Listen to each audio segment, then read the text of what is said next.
I was robbed by a foreigner, live, and I was still happy. I'm going to explain this story to you properly. The robbery happened when I was trying to transfer $300 in Bitcoin to my wallet. And here on the mempool site, you can see that the transaction was replaced by the hacker's wallet. See? This is not my wallet. This is his wallet. And you can see that the way he did this was by placing a transaction that was much higher than my original transaction. So here on the Manpool site, it says overpaid 22x, right? It was overpaid by 22 times the price that could have been paid for the transaction to go through.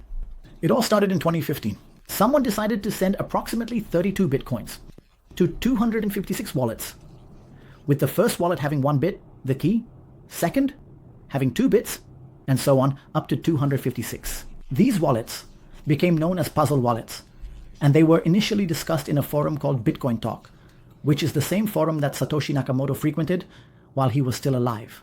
Here on the site, there's a link to the original transaction. If we take a look at this transaction, it was made to 256 wallets. See? 1, 2, 3. And here there are 246 more. It was really done up to 256. And if we look here at some familiar wallets, Nadev, like 20, which ends with QUM1HS, we already know by heart that we use it a lot for testing. These here are the original puzzle wallets, Vic, but there's a thing. The puzzle wallets go up to 160. How does this one have 256? What did I do? I took the 161, not the 161 that I created in the challenge, okay?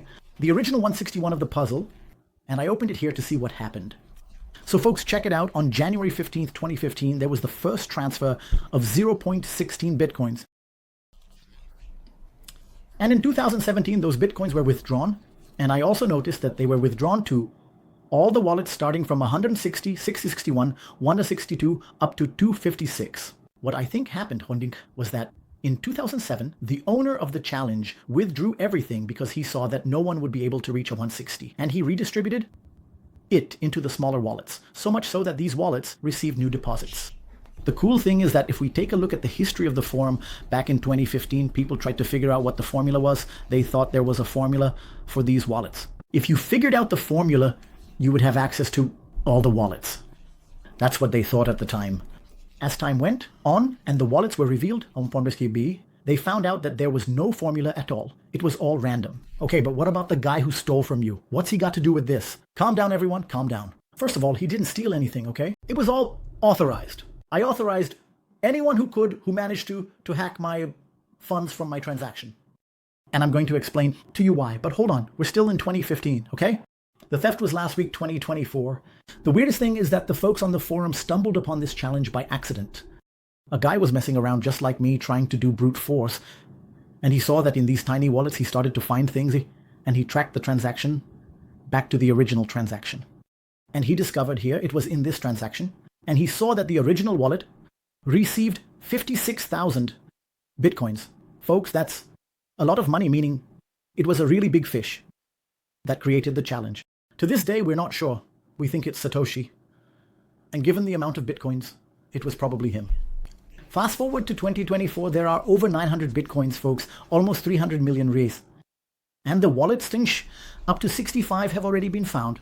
So each wallet up to 65 has 0 Bitcoins. As you can see here, starting from 65, the value increased, meaning wallet 66 has 6.6 Bitcoins, wallet 67 has 6.7, and it goes on like that up to 160, which has 16 Bitcoins. 67 has 6.7, and so on up to a 60, which has 16 Bitcoins. Or wallet 67 has 6.7, and it goes on like that up to 160, which has 16 Bitcoins. Another unexplained thing is that in this forum here, there is a user named Satoshi, who is the original user of Satoshi Nakamoto. And his last post was on December 13th, 2010. We even have access to the post to see. He wrote something here about a bug, mode and stuff, and then he disappeared. He disappeared, never posted again here on this forum. Many speculate that he was a guy named Feeney, a developer who passed away in 2014, and to this day we still don't know, right? So, if he really was the creator of the challenge, how did he have access to remove all the Bitcoins starting from a 160 in 2017? So, either Satoshi is not the creator of this challenge, or Satoshi is not dead. One of the two options. Over time, people have been developing various strategies to try to uncover the secrets of these wallets.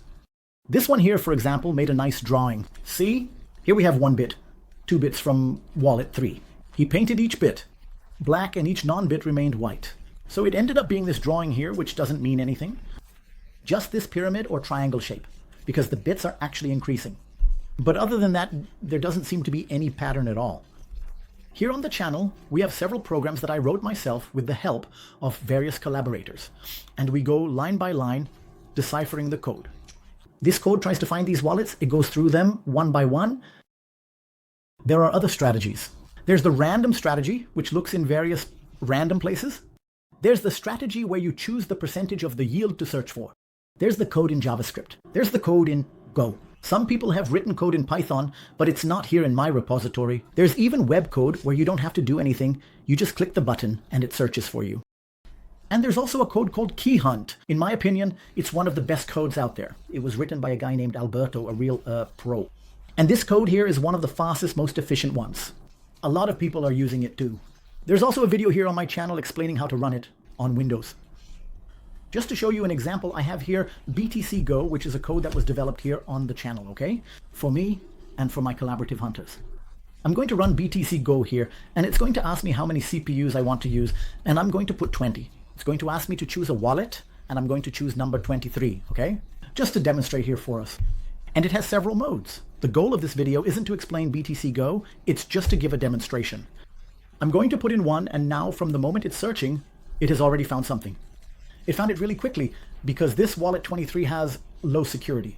The higher the number, the greater the security. So it took a few seconds and it already found the wallet. The Wi-Fi is saved in the file. And then I can take this Wi-Fi to transfer it to my Electron and redeem those funds. Even though the issue is much deeper, we're going to touch on that point soon. Remember I mentioned that in 2017, all wallets above 160 were redeemed? So check this out here in the forum where people discuss these wallets. Back in 2018, someone posted, look, I didn't see anything here, but did you notice that on July 11th, 2017, all wallets above 160 were removed and all those below had a deposit of 10 times the value. So that's what happened, folks. Take a look. Here we have the whole list. And what's cool to see is that at that time, they still hadn't discovered wallet 56. Here we are complaining that 66 is hard to find, and back then they were still looking for 56. The last one found had been 55, you see? So all the values were increased. It was around that time that 66 became 6.6 bitcoins, okay? Before there was much less. And the value is progressive, up to wallet 160, which has 16 bitcoins, okay? And wallet 161 has nothing left, it's already empty. It was around that time that Bitcrack came up, you see? Someone posted here in the forum and someone can use it here. They're saying this is 10 times faster than NDV's Vanity Gen. Probably one of the little bots that people were using back then. Alberto only created Key Hunt 2 years later in December 2020. We can check this here on the commit date on GitHub. Until then, my heart's hunters.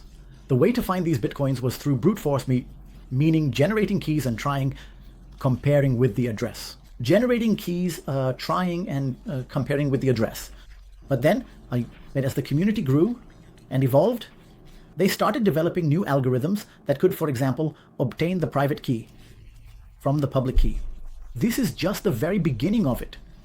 And there's a lot of math in the forum, but several algorithms have been developed for this purpose. In particular, the most famous ones are BSGS and Kangaroo. Alberto's own Keyhante has the BSGS mode, which I've already shown how it works in a video. Now things start to get interesting if we take the address of key 130, for example. I'm going to copy it here and put it on the mempool site. We'll be able to see all the historical transactions. So down here we have the first transaction that happened in 2015. It was that famous transaction I told you about of 32 bitcoins to 256 wallets. Oh, it's all here. Then in 2017, we had the transaction starting from 160, where 0.16 was withdrawn and redistributed to wallets with less than 160 bits. In 2019, someone sent 0.1 here to several wallets. I don't know, some clown trying to show off. But in 2019, there were also these transactions here. And these transactions here are the key. You see? Our wallet 130 ends with 5UA with 5, 5A with 5, OA with 5, OA. So this one here, you see? 51A. It was the first time this wallet made an outgoing transaction. It's even highlighted here with a different background. It was the first time it went out. All these other transactions were incoming, meaning they came from another wallet to this wallet here. This time here in 2009 was the first time this wallet here made an outgoing transaction. All these wallets here are the puzzle wallets in multiples of 5, meaning 65, 70, 75, 80, 95, up to 160. When you make a transaction, your public key gets exposed. For example, here we have a link to the transaction. We can click on it and we go to the transaction where we can see all the input wallets nicely. And they went to an output wallet. Now, if we click here on details, we'll see each wallet here. So let's find ours. Ours ends with 5UA. It should be around here. All these wallets are the multiple wallets in increments of 5. Let's show more here. 5UA. We found our wallet, 5UA, which is wallet 130. Now, pay attention to this value here, 0363, and ends with 7852. This value here is the public key. If we go back to the private keys site to wallet 130, we'll see right here, public key 0363 ends with 7852. What happens when you make a transaction? Your public key gets exposed. And remember I told you that more efficient algorithms were developed that can take the public key and from it derive the private key? So that's what happened. In 2019, the creator of the puzzle, Chineke, anonymously, simply transferred a very tiny amount of Bitcoin from the wallets in increments of 5. As a result, the wallets in increments of 5.5, for example, 130 and 135 had their public keys exposed. And from that moment on, using those more efficient algorithms I mentioned to you, they managed to discover all the wallets up to about 125. See? Wallet 1 and 25 has already been discovered. In fact, it shows 0 Bitcoins here. And wallet 30 hasn't been discovered yet because this algorithm is more efficient, but it also has a limitation. Wallet 130 is already starting to get difficult, so much so that no one has discovered Beckett so far. And this is where the cow goes crazy, my hunters. Pay attention to take a look at this. Wallet 66 hasn't been discovered yet, okay? There are people from all over the world searching. What happens? A Bitcoin transaction takes on average 10 minutes. It can take 1 minute or it can take 30. On average, it takes 10, okay? And when you make a transaction, you send it to a place called the mempool, and it stays there until a miner mines a block and the transaction gets confirmed. But when you send it to the mempool, the public key is already exposed. So pay attention. They developed a theory. The theory is this: if someone finds 66, that person will need to transfer. The first thing you do when you find a wallet with one of these keys is to transfer it to a secure 256-bit wallet. The moment the person transfers wallet 66, the public key would be exposed in the mempool. And an attacker could grab that public key, run one of those algorithms, and find the private key very quickly in a matter of minutes or even seconds before the transaction gets confirmed. Send a new transaction with a higher fee and thus take the Bitcoins instead of the original transaction. Did you understand? All of this was just in theory and created a lot of buzz with many people talking, oh my God, is this really true? Is it really not true? Will it work? Will it really not work? All of this was obviously discussed on the Bitcoin Talk forum for a long time. And I'm no Einstein, but I wanted to be the guy who proves Einstein wrong. Einstein would come up with theories, and many years later, a guy whose name nobody knows, not even me, would come along and prove the theory. So I said to myself, what can I do to prove whether this theory is true or not? So I decided to do an experiment. I created a wallet with 66 bits, very similar to the 66 wallet, right? It starts with 0, and then there are only the 66 bits. And I transferred $300 in Bitcoin there. And I warned the whole community, including this international forum, that I was going to take on this challenge to prove whether it was possible to steal those Bitcoins or not. So I did a live stream to carry out this experiment. The first time it went wrong, I had a bug, but that's normal. I also believe that the guy who tried to prove Einstein's theory the first time didn't succeed. I tried twice, it didn't work, I had a bug. I went back to my lab, that's how engineering works, you make mistakes, and you learn. So I went back a third time to do a new live stream. And this time it was a success, right? I was sure that my key had 66 bits, there was no bug. Fortunately, nobody stole anything the first time when there was the bug, so I was able to redo the experiment without needing to put in more money. And this time, folks, a lot of people participated. A lot of amazing people. By the way, Alberto, remember Alberto, the creator of Q-Hunt? He also participated. He said, look, I have the script almost ready. I'll finish it by tomorrow. I'm going to participate. Anyway, we had the live stream. Everyone participated. And Alberto won, right? He stole my Bitcoins here. I say stole in quotes because I allowed this theft, right? This hack was actually part of the experiment, okay? Hacking isn't a cool thing. You're not authorized to do that with any of my code here on the channel. This experiment was for educational purposes only. So I was really happy that he stole my Bitcoins, meaning he succeeded in this experiment, because it proved to everyone that the 66 wallet is vulnerable. In other words, when someone figures it out, this can happen and it will change everything, all the strategies of everyone. This live stream was historic. Alberto himself posted some screenshots here, see? Each one of these here is it's a rate substitution. In other words, there were a lot of bots fighting each other and the rate kept increasing all the time, right? Until it closes at $17. Someone wrote here, look, thank you for the experiment, Brazilian man.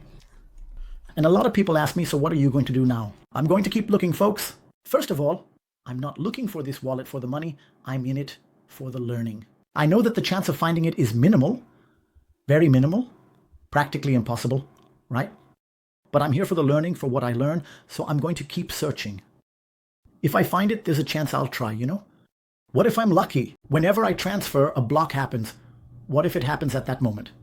Just imagine, it would also be historic to find the 66 wallet and manage not to get robbed after proving that it's possible to be robbed. But anyway, I'm going to keep looking for the 66. You can look for the 130. You can look for the 68, the 92. There are still several strategies. In 1958-92, there are still several strategies. For those looking for the 66, there's the strategy of either contacting the miner or mining the block yourself, okay? Since this is still very much in its early stages, we just proved it to Michad.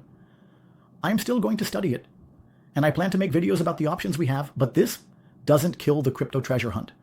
The treasure hunters will keep existing. They'll keep searching because we still have challenges up to 160. And besides that, we've already done 161 here on the channel to 162, and we will have 163, 164, all the way up to 271, God willing.